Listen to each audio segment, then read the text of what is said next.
Let's work now on class discussion 4, solving quadratic equations by completing the square, part 2.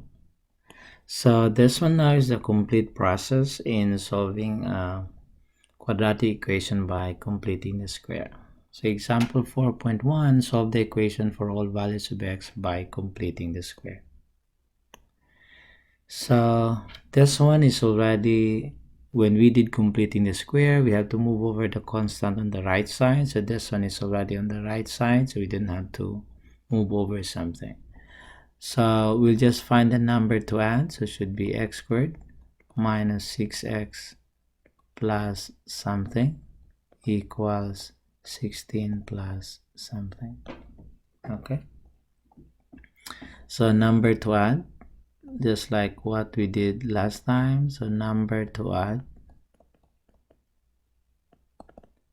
is equal to 1/2 of b. So this is our b value, which is -6.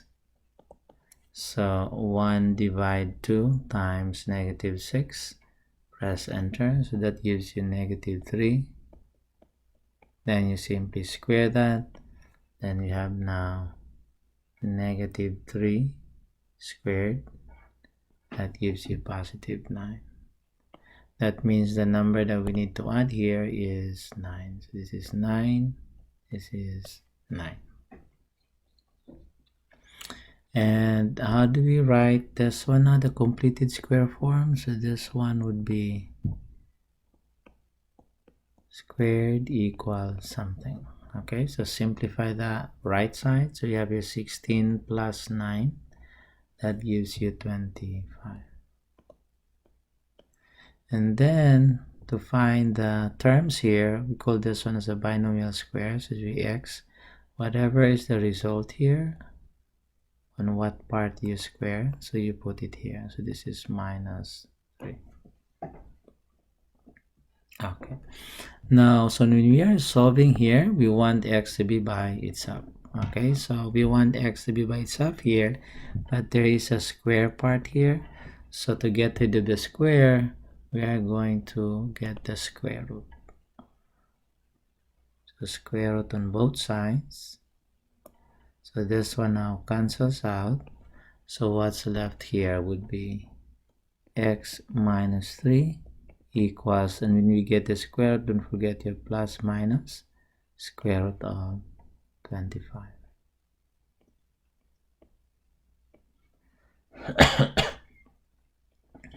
Now since we are solving for x here, so I want x to be by itself. So this one I need to get rid of -3. So the opposite of -3 is +3 and +3. Or we can just actually say move this over on the right side. So I'm gonna use the move this over on the right side, and it switches the signs. It should be x equals, the -3 becomes +3. So you have now plus minus square root of 25. And we can get the square root of 25 actually as well. So we have square root. So you press second, then square root. Then you have 25. Press enter. So this one is actually equal to 5. Okay. Now in this case, we have two values here. This is the +5 and the -5. So we are going to split this one into two solutions. So the first one is the -5, the +5, and the other one is the -5. Okay, so the +5 and the -5. So this is now x equals 3 plus 5, and the other one is x equals 3 minus 5.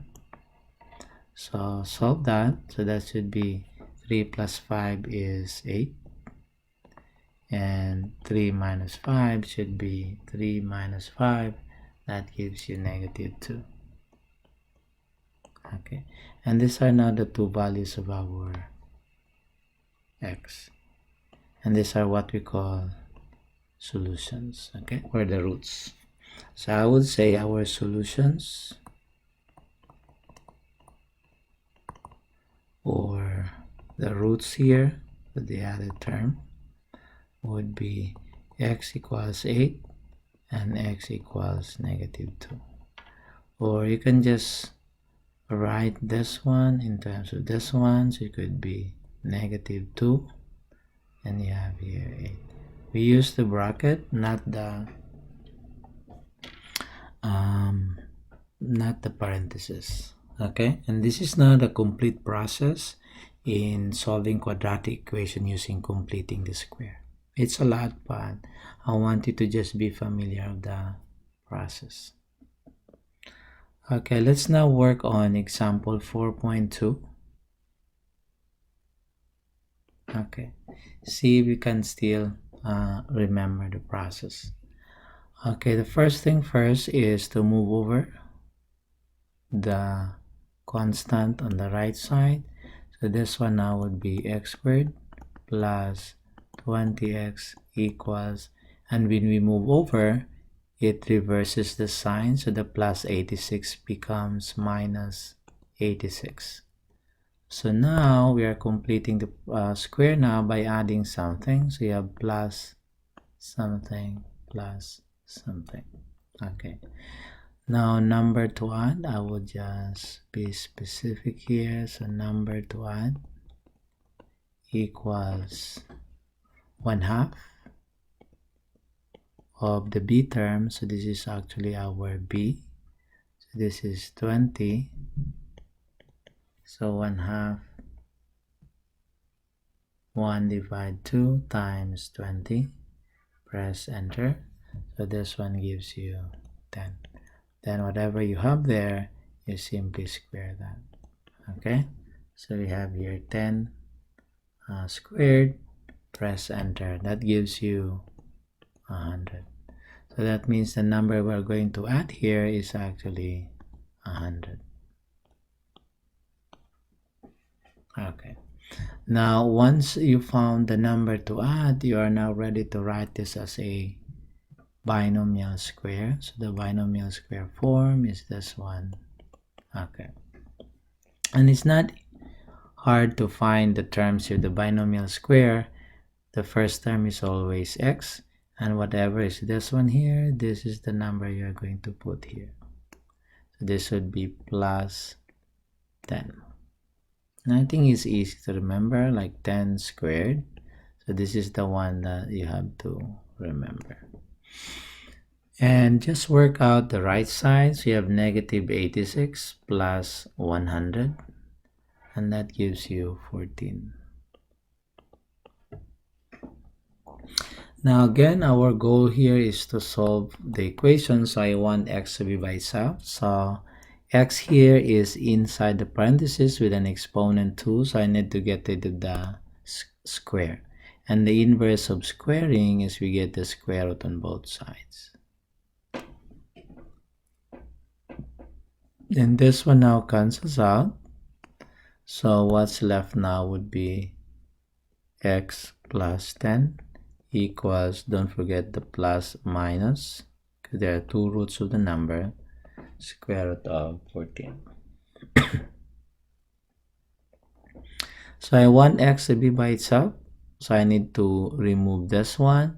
I can just do the moving over. So I move that over on the other side, it reverses the sign. So x equals, when I move that over, the plus 10 becomes minus 10 plus minus square root of 14.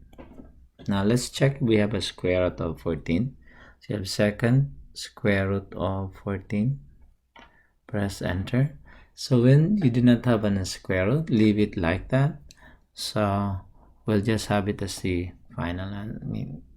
Let's see what's going to happen next. Okay, so here we can now split this one. So since there's no square for that, let's split that. So the first one is the positive square root of 14. Another one is the minus square root of 14. That I'm splitting. Okay, so when you write this one, this would be x equals -10 plus square root of 14. And the other one is x equals -10 minus square root of 14. Now let's see if we can actually simplify that. So we have here, you can use a calculator now, -10 plus second square root of 14. Press, okay, go out, press enter. See if we can change this to fractions. So math, enter twice. Okay, gives you the same decimal. That means this is already your final answer.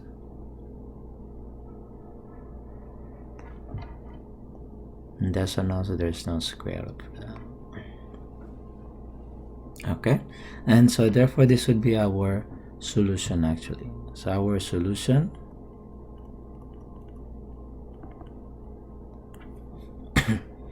you can write it this way, or you can just simply write this one as x equals negative 10 plus minus square root of 14, this one. Or you can have it this way, split that. So plus minus square root of 14. That's it.